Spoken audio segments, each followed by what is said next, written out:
Alright, so you know how the Hunger Games came out and basically suddenly everyone had this mad rush for young adult adaptations. So then we got the Hunger Games Catching Fire, and then we got Divergent, which even though they were completely different, everyone really felt like we had another Hunger Games on our hands. And now we've just had The Giver, and on the surface it looks like The Maze Runner is just going to be another one of those Hunger Games wannabes. No. Not even close.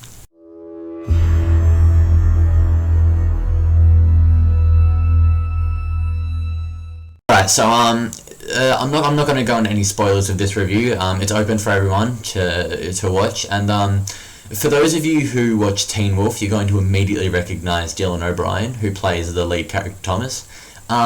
Just to give a quick rundown of the concept of the movie, for those of you who don't know, the Maze Runner follows there's a group of adolescent teenage boys who all live in this. It's on the surface of the planet.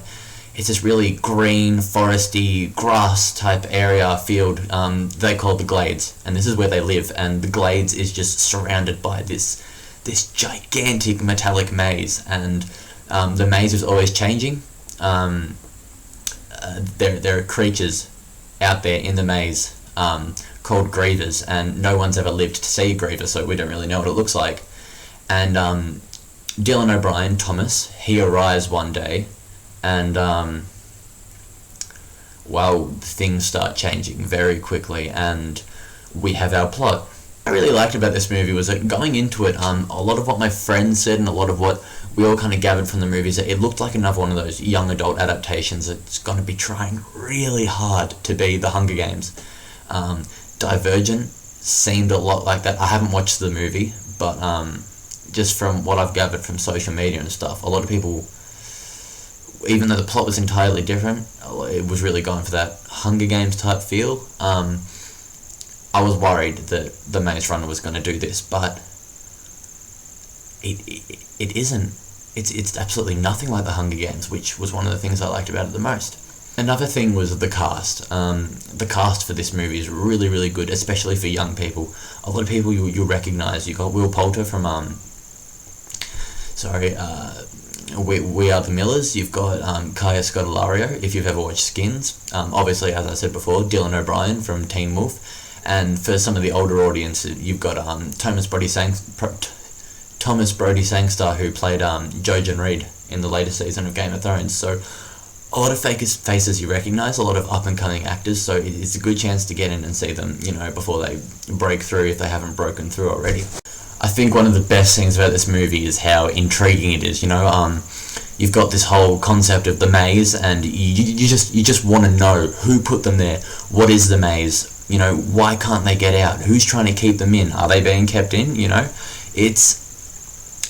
I've got no word for it other than intriguing, and the movie really holds that throughout the first 3 quarters. The end of the movie, that's when they start to try and explain some of the things that are happening, and it's like with anything that poses these great questions, that the answers are never going to, they're never gonna be sufficient. They're never gonna leave you satisfied. They're always going to feel a little underwhelming, and the Maze Runner, it's no exception. But still, it's the answers are perfectly adequate. It sets up a sequel. This movie, without a doubt, is going to have a sequel. I think they've already confirmed a release date for September 18th next year, so they're going to jump right in there. Another thing that I really liked about this movie was the action. The action sequences were they were really well done. They were intense. They were thrilling. You've seen on all the trailers, the doors of the maze are closing, and our hero Thomas, he jumps through and he runs through. Scenes like that happen a few times, but every time it's just, even though no one's going to die, it's still really thrilling just seeing it all happen. And there's lots of action sequences once they're out in the maze, and the maze turning around all the time. It's really full on, and it's really awesome. Another thing I want to touch on is this movie, it gets a lot darker than you'd expect.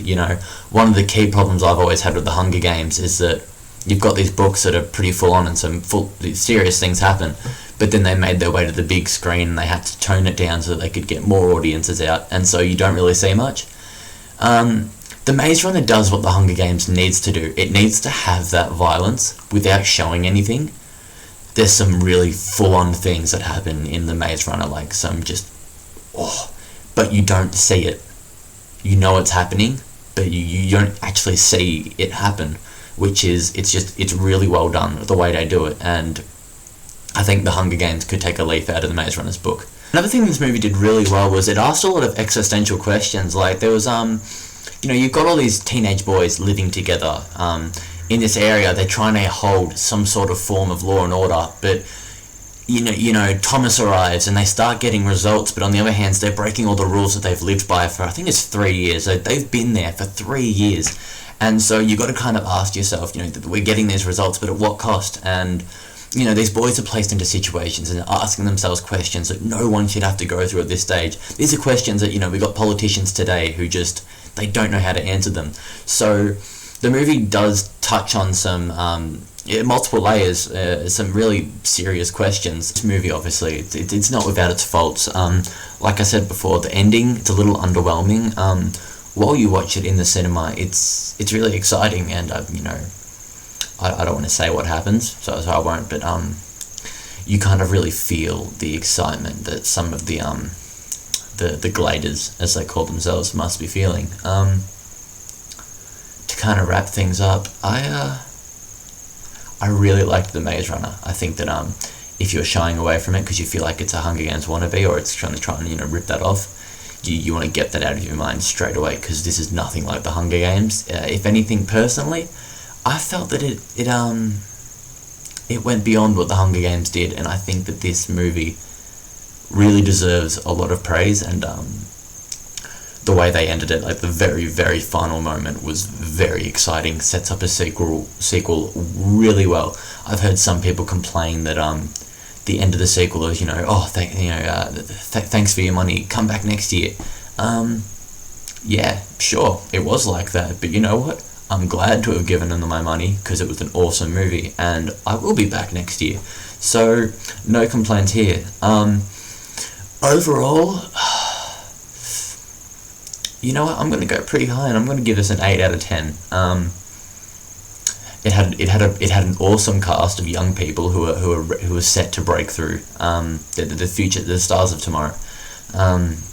Had some really cool action sequences. The ending was a little underwhelming, but in the long run, it didn't really, it didn't affect the movie too much. Some people really didn't like the ending, but you can't focus on that final bit. There was a lot more to the movie than what meets the eye, and without a doubt, I'm going to be back at cinemas next year to see The Scorched Trials. Have you seen it? Did you enjoy it, or were you, really taken away by that ending? Comment, let us know, chuck us a like on Facebook, follow us on Twitter, subscribe, and see you next time.